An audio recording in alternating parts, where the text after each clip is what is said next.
وہ ازالے کی کوشش بھی کر رہا ہے، مگر میرے انکار کے پس پردہ کوئی اور وجہ ہے۔ وہ بھی بھائی سے سن لینا، جب کھل کر گفتگو کرو گی تو تمام وجوہات سامنے آ جائیں گی۔ سالسا نے پوچھا، اگر تمہارے منہ سے سننا چاہوں؟ گہرا سانس لے کر شماما نے آنکھیں بند کیں۔ اذیتناک مناظر فلم کی طرح تصور میں چلنے لگے، اور پھر اس کی رکت بھری آواز بلند ہوئی۔ ہاں، میں نے اس سے محبت کی تھی، کیونکہ بے اختیار ہو گئی تھی۔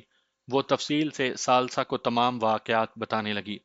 اسے معلوم ہی نہ ہوا کہ دکھوں کو کریدنے سے آنکھوں کا چشمہ رواں ہو گیا تھا۔ اپنی توہین و تذلیل کے مناظر سے پردہ اٹھاتے ہوئے اس نے کوئی دقیقہ فروگزاشت نہیں کیا تھا۔ اپنے بابا جانی کی بے حرمتی و ہتک کھول کھول کر بیان کی تھی۔ تضحیک کے نشتر اور استہزاء کے تیروں نے کیسے اس کا سینہ چھلنی کیا تھا، اس نے وضاحت سے بتایا تھا۔ سالسا کی آنکھیں بھی نم ہو گئی تھیں۔ آخر میں وہ پوچھ رہی تھی، میری جگہ ہوتی تو آپ کیا کرتی سالسا باجی؟ سالسا چند لمحے سر جھکا کر بیٹھی رہی، اور پھر اٹھ کر شماما کے دونوں گالوں اور ماتھے پر بوسہ دیا۔ اپنا خیال رکھنا گڑیا، اور چچا جان کو کہنا سالسا شرمندہ تھی، اس لیے مل کر نہ جا سکی۔ بہن کا چہرہ دیکھتے ہی معاویہ کا دل ناخوشگوار انداز میں دھڑکنے لگا تھا۔ وہ دروازہ کھٹکھٹائے بغیر خوابگاہ میں داخل ہوئی تھی۔ معاویہ ہکلایا، باجی خیریت؟ سالسا براہ راست مستفسر ہوئی، کیا شماما نے جو کچھ کہا وہ سچ ہے؟ معاویہ نے سر جھکایا، وہ جھوٹ نہیں بولتی۔ سالسا کے لہجے میں بیگانگی در آئی، اور کتنی لڑکیاں تمہاری درندگی کا نشانہ بنی ہیں؟ توبہ کر لی ہے باجی، اور تمام سے معافی بھی مانگ لی۔ سالسا کا ہاتھ گھوما۔ بات پوری ہونے سے پہلے چٹاخ کی آواز سے خوابگاہ گونج اٹھی تھی۔ اس نے ایک تھپڑ پر اکتفا نہیں کیا تھا، تین چار تھپڑ تواتر سے معاویہ کے گالوں پر رسید کرتے ہوئے وہ دھاڑی، بے غیرت، بے حیا! معاویہ پھٹی پھٹی آنکھوں سے اپنی سب سے بڑی طرفدار کو دیکھ رہا تھا۔ سالسا کا چہرہ غصے سے لال بھبکا ہو گیا تھا۔ آج کے بعد مجھے اپنی منحوس شکل نہ دکھانا۔ وہ ایک جھٹکے سے مڑی اور خوابگاہ سے نکل گئی۔ اس کی بلند آواز سیٹھ محمد علی صدیقی کے کانوں تک بھی پہنچی تھی۔ وہ کمرے سے باہر نکلے، عالیہ بھی اس کے پیچھے تھی۔ اس نے حیرانی سے پوچھا، کیا ہوا سالسا؟ وہ ڈرائنگ روم کے دروازے تک پہنچ گئی تھی، قدم روک کر بھر آئی ہوئی آواز میں بولی، پاپا، آپ ٹھیک کہتے تھے، وہاں شادی مناسب نہیں ہے، فی الحال جلدی میں ہوں، بعد میں بات کریں گے۔ وہ تیزی سے باہر نکل گئی۔ میاں بیوی نے تعجب سے ایک دوسرے کو دیکھا۔ دونوں کے ہونٹوں پر معنی خیز تبسم نمودار ہوا، اور وہ واپس خوابگاہ میں گھس گئے۔ سالسا کے جانے کے بعد وہ کافی دیر ہکا بکا کھڑا رہا۔ دماغ میں ہزاروں شکوے اور گلا کرتی سوچیں بکھر گئی تھیں۔ ہے کون میرا؟ کس سے بولوں کہ میرے حق میں وہ آ کے بولے؟ جہاں بھی جاؤں، جسے بھی دیکھوں، وہ اس ستم گر کا ترجمہ ہے۔ نہ جانے کیسی خطا ہوئی ہے کہ ایک شکنجے میں میری جاں ہے۔ لمحات ساعتوں میں تبدیل ہوئے۔ ٹانگوں نے بدن کا وزن اٹھانے سے معذوری ظاہر کی، اور وہ بیڈ پر ڈھہ گیا۔ خوابگاہ کی فضا اے سی کی وجہ سے نہایت خوشگوار تھی، لیکن دل میں بھڑکتے شعلوں پر ٹھنڈے ماحول کا کوئی اثر نہیں ہو رہا تھا۔ شمامہ کے حصول کے خواب خوش فہمی ثابت ہوئے تھے۔ اس کی امیدیں دم توڑ گئی تھیں۔ سوچا تھا کہ اس کا غصہ اتر جائے گا، وہ مان جائے گی، مگر شمامہ اتنی سنگ دل اور منتقم المزاج نکلی تھی کہ اس کی ساری خوش فہمیاں دھری رہ گئی تھیں۔ بقیہ رات وہ بے قراری سے کروٹیں تبدیل کرتا رہا۔ شمامہ کو منانے اور پانے کی تمام تجاویز ناکام ہو گئی تھی۔ سالسا باجی اس کی آخری امید تھی، اور اب وہ بھی ٹوٹ گئی تھی۔ شمامہ کے ساتھ شفیق باجی بھی خفا ہو گئی تھی۔ اسے اب تک یقین نہیں آ رہا تھا کہ سالسا نے اس کے چہرے پر تھپڑ رسید کیے ہیں۔ لگ رہا تھا کوئی بھیانک سپنا دیکھ رہا ہے۔ وہ تو اس کی سب سے بڑی طرفدار تھی، معاویہ کی غلطیوں اور لغزشوں کا ہمیشہ دفاع کرتی تھی۔ وہ سب سے زیادہ اپنی آج اتنی بیگانی لگی تھی کہ معاویہ کی سوچیں معوف ہو گئی تھیں۔ ناشتے کے وقت اسے ملازمہ بلانے آئی، مگر وہ آنکھیں موندے خاموش لیٹا رہا۔ ملازمہ ایک دو آوازیں دے کر باہر نکل گئی۔ گھنٹہ ڈیڑھ کے بعد عالیہ بیگم خود اندر داخل ہوئی۔ ساتھ بیٹھتے ہوئے اس نے معاویہ کے بالوں میں انگلیاں پھیریں۔ ناشتہ لے آؤں بیٹا؟ وہ خاموش لیٹا رہا۔ بتاؤ نا، عالیہ مصر ہوئی۔ بھوک نہیں ہے ماں۔ کروٹ تبدیل کر کے اس نے چہرہ بازوؤں میں چھپا لیا تھا۔ سالسا کیوں غصے میں تھی؟ عالیہ نے اس کے زخموں کو کریدا۔ وہ بھرائی ہوئی آواز میں بولا، اپنی بیٹی سے پوچھ لیں مما، میں تو یوں بھی ایک مجرم و آوارہ شخص ہوں۔ آوارہ و مجرم ہیں تمہارے دشمن، عالیہ بیگم تڑپ اٹھی تھی۔ آوارہ ہوں تو ایک شریف لڑکی مجھے اپنے قابل نہیں سمجھتی نا؟ وہ چیختے ہوئے اٹھ بیٹھا تھا۔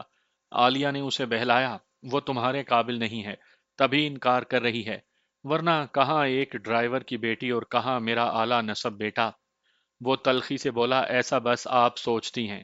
اچھا، اٹھو، نہا دھو کر اپنا حلیہ درست کرو، آج تمہاری خالہ سعیدہ کے ہاں چلتے ہیں، کب کا تمہیں یاد کر رہی ہیں، نادیہ بھی کئی بار تمہارا پوچھ چکی ہے۔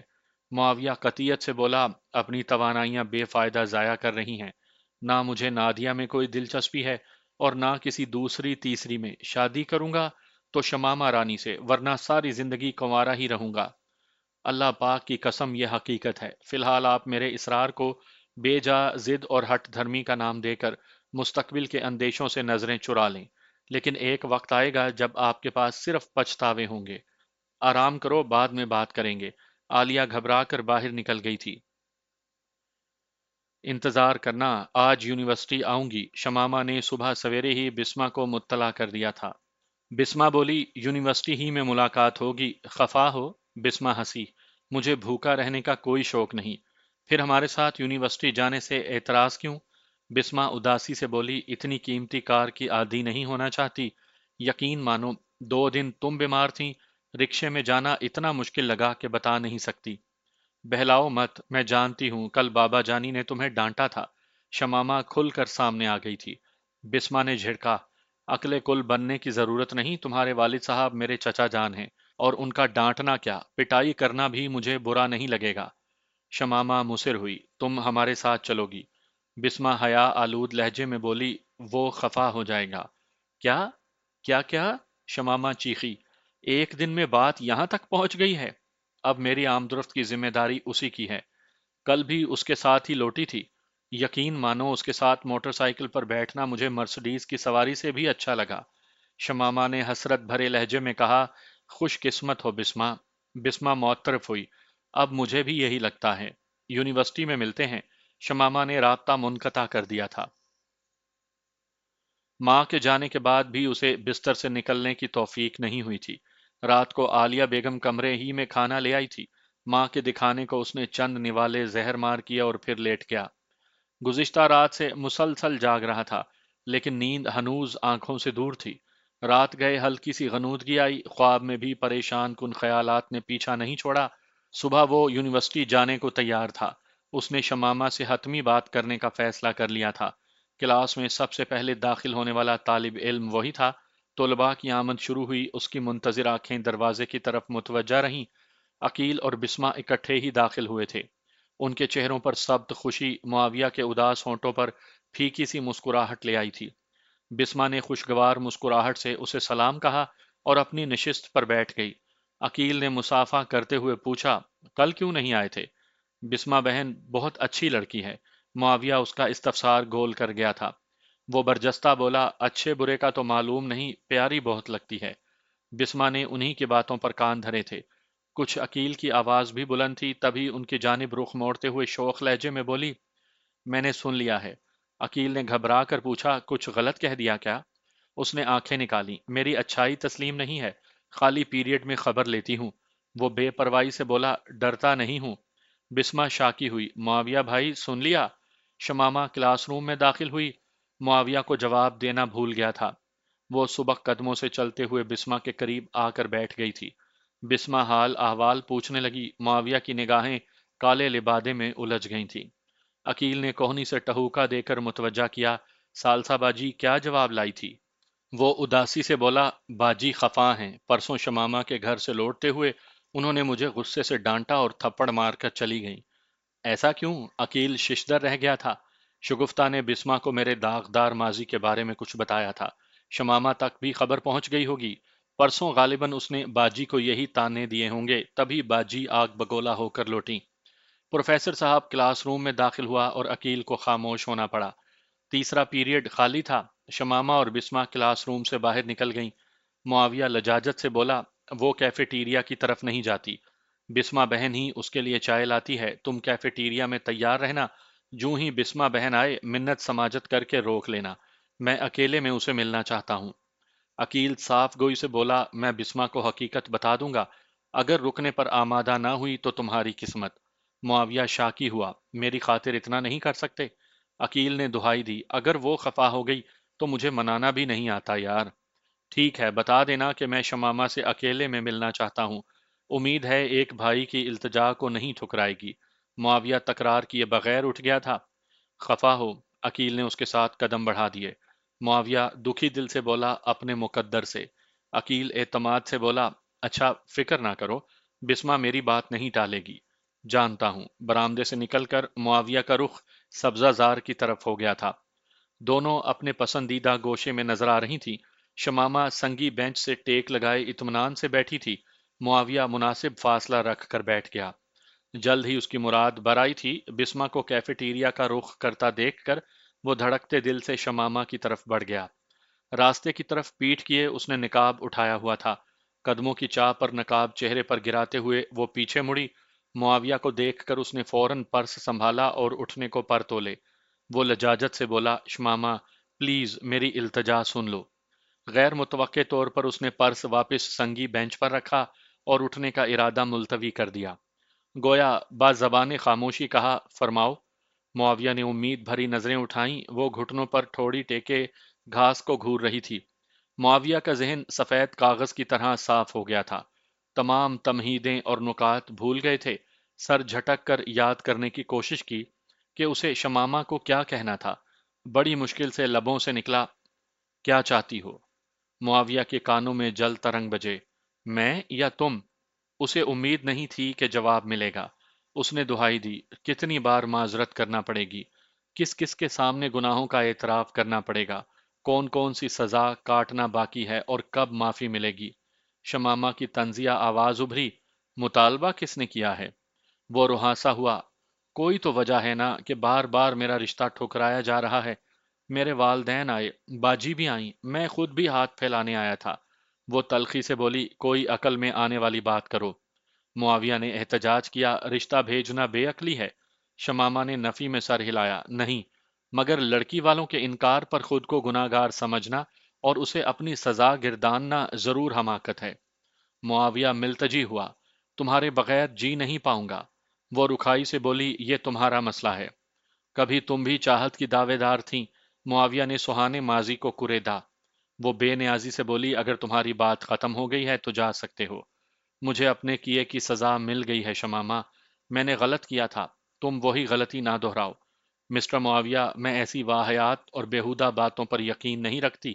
ایک مشرقی لڑکی کا سرپرست والد ہوتا ہے، تمہارا رشتہ بابا جان نے رد کیا ہے، بلکہ حقیقت تو یہ ہے کہ خود تمہارے والدین بھی اس رشتے پر راضی نہیں ہیں۔ مجھے بھی دلچسپی نہیں ہے، صرف تمہارے چاہنے سے تو یہ شادی نہیں ہو سکتی۔ معاویہ بے یقینی سے بولا، ایمانداری سے بولو، کیا دل سے کہہ رہی ہو؟ تمہاری اطلاع کو عرض ہے کہ سوچا دماغ سے جاتا ہے، اور بہتر ہوگا خوش فہمیوں سے نکل کر زندہ رہنا سیکھو۔ معاویہ کو امید نہیں تھی کہ شرم و حیا کی پتلی اور چھوئی موئی شمامہ اسے یوں لاجواب کر دے گی۔ جھوٹ بول رہی ہو، وہ بے تابی سے چلایا، ثابت نہیں کر سکو گے۔ اس کے اطمینان میں فرق نہیں آیا تھا۔ تم سے شادی کرنا چاہتا ہوں، وہ منت پر اتر آیا تھا۔ وہ استہزائی لہجے میں بولی، ہمارے ہاں خود لڑکے کا رشتہ مانگنا کب سے رواج پا گیا ہے۔ وعدہ کرتا ہوں تمہیں خوش رکھوں گا، جو اعتبار چاہیے دینے کو تیار ہوں۔ فضول میں توانائی ضائع کر رہے ہو۔ ٹھیک ہے، شادی پر حامی نہ بھرو، مجھے دھتکارتی رہو، کوئی واسطہ تعلق نہ رکھو، لیکن کسی اور سے بھی شادی نہ کرو۔ میں بھی نہیں کروں گا۔ تمہیں کسی اور کا بنتے دیکھنا یقیناً مجھ سے برداشت نہیں ہوگا۔ وہ زہر خند ہوئی، تمہیں کسی اچھے ماہر نفسیات کی ضرورت ہے۔ معاویہ نے وحشت بھرے لہجے میں پوچھا، کیا چاہتی ہو، مر جاؤں؟ کسی اجنبی کے بارے میں ایسا کیوں چاہوں گی؟ تمہارے والد صاحب کی توہین کی، تمہیں اذیت پہنچائی، تضحیک کی، مذاق اڑایا، میری ان زیادتیوں کو معاف کر سکتی ہو؟ خود کو مجرم مانتے ہو تو اللہ پاک سے توبہ کرو، میں کون ہوتی ہوں معافی دینے والی؟ معاویہ لجاجت سے بولا، کہہ تو سکتی ہو نا کہ تم نے مجھے معاف کیا۔ مسٹر معاویہ، امید کرتی ہوں تمہیں اپنے سوالات کا خاطر خواہ جواب مل گیا ہوگا۔ میں ایک ڈرائیور کی بیٹی ہوں اور اس یونیورسٹی میں سیٹھ صاحب کی مہربانی سے داخلہ ہو پایا ہے۔ اگر فیل ہو گئی تو بابا جان سیٹھ صاحب سے آنکھیں نہیں ملا پائیں گے۔ اگر مہربانی کر سکتے ہو تو میرا پیچھا چھوڑ دو۔ نہیں تو مجھے یونیورسٹی چھوڑنا پڑے گی۔ لمحہ بھر توقف کر کے اس کی طنزیہ آواز ابھری، اور یہ درخواست ہے۔ اپنا پرس اٹھا کر اس نے کندھے پر لٹکایا اور کلاس روم کی طرف بڑھ گئی۔ معاویہ کی احتجاجی آواز ابھری، اتنی سنگ دل ہو گئی ہو کہ معاف بھی نہیں کر سکتی؟ شمامہ انسنی کرتے ہوئے کلاس روم کی طرف بڑھتی رہی۔ معاویہ حسرت بھری نظروں سے گھورتا رہ گیا۔ کیا رہا؟ کانوں میں عقیل کی آواز گونجی۔ وہ اور بسمہ دور سے ان پر نظر رکھے ہوئے تھے، شمامہ کے جاتے ہی قریب آ گئے تھے۔ معاویہ کا دکھی لہجہ ابھرا، سمجھتا تھا کہ مجھ سے سنگ دل کوئی نہیں ہو سکتا۔ بسمہ نے اشتیاق سے پوچھا، کیا باتیں ہوئیں؟ تفصیل بتاؤ نا معاویہ بھائی، شمامہ سے پوچھ لینا۔ دل گرفتگی سے کہتے ہوئے وہ پارکنگ کی طرف بڑھ گیا۔ دونوں سوالیہ نظروں سے ایک دوسرے کو گھورنے لگے۔ پروفیسر صاحب کے کلاس روم سے نکلتے ہی بسمہ اس کی جانب متوجہ ہوئی۔ کیا بات چیت ہوئی تھی؟ شمامہ نے عام لہجے میں تفصیل دہرا دی۔ بسمہ کا خیال تھا کہ وہ اس کے نہ لوٹنے پر شاکی ہوگی، مگر شمامہ نے اس کا ذکر بھی نہیں کیا تھا۔ بسمہ اس کا ہاتھ تھامتے ہوئے ملتجی ہوئی، تو اسے معاف نہیں کرو گی؟ فضول بحث نہ کیا کرو، ناگواری سے کہتے ہوئے شمامہ نے ہاتھ چھڑا لیا تھا۔ شمامہ، وہ معافی مانگ رہا ہے، اسے اپنی غلطی تسلیم ہے، وہ سزا کاٹنے کو تیار ہے، اور کیا چاہتی ہو؟ شکر گزار ہوں اس کی اور اس کی بہن کی، تلخی سے کہتے ہوئے شمامہ نے نوٹس کھول لیے تھے۔ اب زیادتی کی مرتکب تم ہو رہی ہو۔ بسمہ باز نہیں آئی تھی۔ شمامہ نے نوٹس بند کر کے اپنی کتابیں اٹھائیں اور آخری نشست پر اقرا کے ساتھ جا بیٹھی۔ بسمہ نے اسے کڑی نظروں سے گھورا، مگر وہ اقرا کی طرف متوجہ تھی۔ بسمہ کا بگڑا موڈ دیکھتے ہی عقیل نشست چھوڑ کر اس کے پاس بیٹھ گیا۔ مجھے ڈانٹ لو، اس نے مسمسے لہجے میں بسمہ کے کان میں سرگوشی کی۔ بسمہ کے ہونٹوں پر دل آویز مسکراہٹ ابھری۔ آپ کو کیسے پتا چلا میں غصے میں ہوں؟ اپنی بشی کو اچھی طرح جانتا ہوں۔ شمامہ زیادتی کر رہی ہے، بسمہ شاکی ہوئی۔ تو عقیل نے اس کی آنکھوں میں جھانکا۔ کبھی عقیل غریب کا بھی پوچھا ہے کہ بشی اسے کتنا ستاتی ہے؟ بسمہ شوخی سے ہنسی، اب تو نہیں ستاتی۔ عقیل نے گلا کیا، صبح سے میرا حال ہی نہیں پوچھا، اور پورا پیریڈ گزر گیا ہے، مجھے نظر بھر کر نہیں دیکھا۔ بسمہ نے آنکھیں نکالیں، کیفیٹیریا میں اتنی دیر تو گپیں ہانکی ہیں۔ عقیل نے منہ بسورا، صرف معاویہ اور شمامہ کے مسئلے پر شروع رہی ہو؟ اس کا ہاتھ پکڑتے ہوئے وہ ندامت سے بولی، سوری، آئندہ ایسا نہیں ہوگا۔ خفا تو نہیں ہوں، عقیل نے تسلی دی۔ خفا ہو کر تو دکھائیں، اپنی اور آپ کی جان ایک کر دوں گی۔ عقیل متبسم ہو کر پروفیسر صاحب کی طرف متوجہ ہوا، جو دیر ہونے پر معذرت کر رہا تھا۔ بسمہ بھی ناز سے مسکرا دی تھی۔ وہ یونیورسٹی سے سیدھا باجی کے ہاں چلا گیا تھا۔ چوکیدار نے اسے پہچانتے ہی دروازہ کھول دیا۔ گاڑی صحن میں روک کر وہ اندرونی عمارت کی طرف بڑھا۔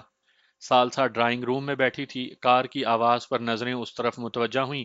معاویہ کو دیکھتے ہی وہ اپنی خوابگاہ کی طرف بڑھ گئی۔ ڈرائنگ روم میں داخل ہوتے معاویہ کو وہ خوابگاہ میں گھستی نظر آ گئی تھی۔ وہ خوابگاہ کی طرف بڑھا، اتنی دیر میں سالسا نے دروازہ بند کر دیا تھا۔ معاویہ نے دروازہ دھکیلا اور بند پا کر دستک دینے لگا۔ باجی، بات تو سنیں، دروازہ کھولیں۔ اس نے 3 4 بار دستک دی، مگر سالسا نے نہ تو دروازہ کھولا اور نہ کوئی جواب دیا۔ باجی پلیز مجھے صفائی کا موقع تو دیں، دروازہ کھولیں باجی۔ وہ وحشت زدہ سا دستک دیتا رہا، مگر دروازہ نہ کھلا۔ باجی صرف ایک بار میری بات تو سن لیں، پلیز مجھے ایک موقع تو دیں۔ باجی، باجی، وہ منت بھرے انداز میں پکارتا رہا، مگر سالسا کا دل نہ پسیجا۔ 10 15 منٹ مسلسل دہائیاں دینے کے بعد وہ دل گرفتہ ہو کر ڈرائنگ روم سے باہر نکلا، اور پھر کوٹھی سے بھی نکل آیا۔ اپنی کار وہیں چھوڑ دی تھی۔ اس کے قدم انجانی راہوں کی طرف اٹھنے لگے۔ سوچنے سمجھنے کی صلاحیتیں جواب دے گئی تھیں۔ ماں باپ کی شفقت پر سے اعتبار اٹھ گیا تھا۔ بہن کی محبت سے نا امید ہو گیا تھا۔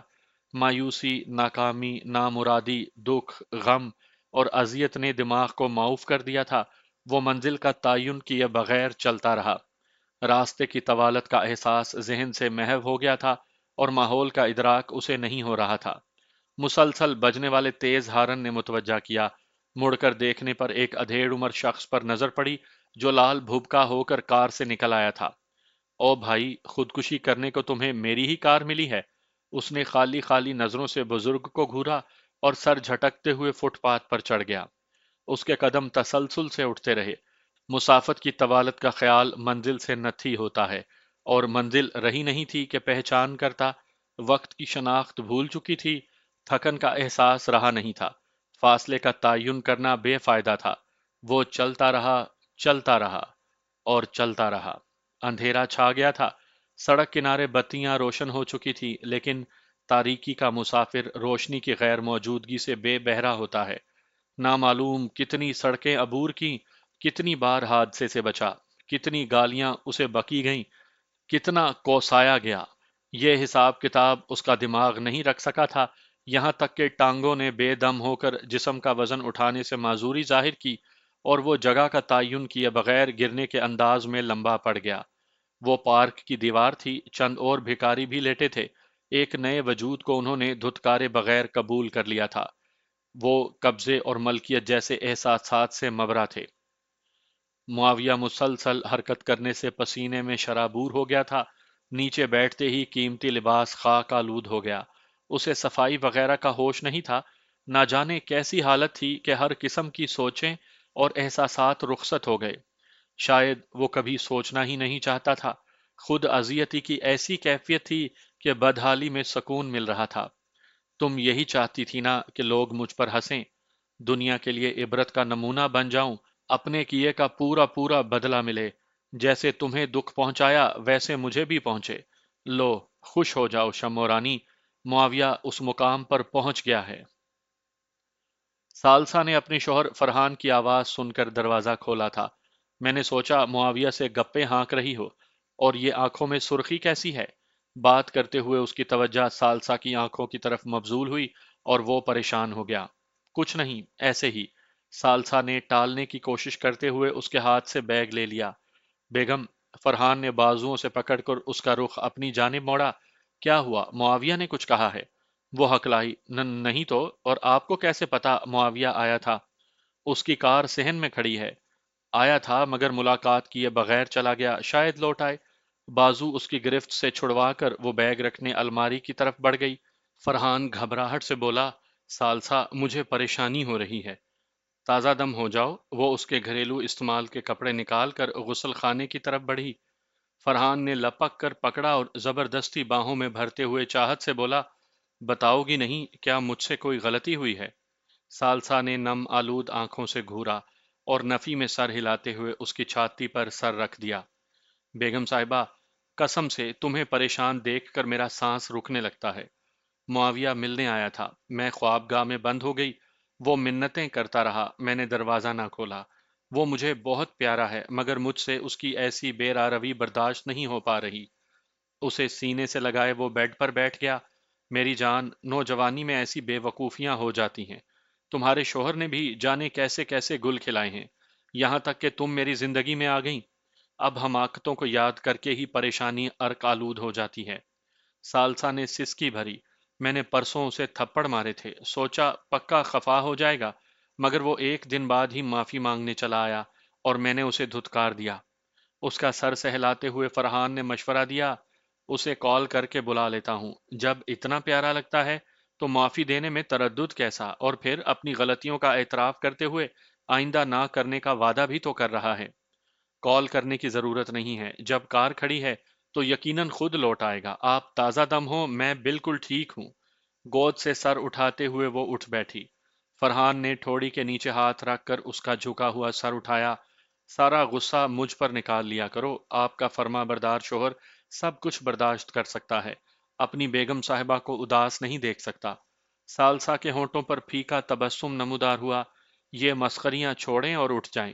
وہ رومانوی لہجے میں بولا، تمہاری مسکراہٹ دیکھ کر لگتا ہے کہ چاند نے گھنی بدلیوں کے عقب سے جھانکا ہے۔ سالسا کھلکھلا کر ہنسی، کبھی سنجیدہ بھی ہو جایا کریں۔ فرحان مصنوعی خفگی سے بولا، میرا محبت جتانا تمہیں مذاق لگتا ہے؟ سالسا نے آنکھیں نکالیں، آپ اٹھتے ہیں یا؟ اور فرحان کان دباتے ہوئے غسل خانے کی طرف بڑھ گیا۔ رات کے کھانے تک بھی معاویہ نہیں آیا تھا۔ سالسا کے کہنے پر فرحان اسے گھنٹی کرنے لگا، مگر اس نے کال وصول نہیں کی تھی۔ اسی وقت انٹرکام کی گھنٹی بجی۔ فرحان نے ریسیور اٹھایا، وہ چوکی دار تھا۔ صاحب، معاویہ بابو اپنا موبائل فون کار میں چھوڑ گئے ہیں، پتہ نہیں کس کی گھنٹیاں آ رہی ہیں۔ میں کر رہا تھا، اور جوں ہی معاویہ آتا ہے اسے کہنا مجھ سے مل کر جائے۔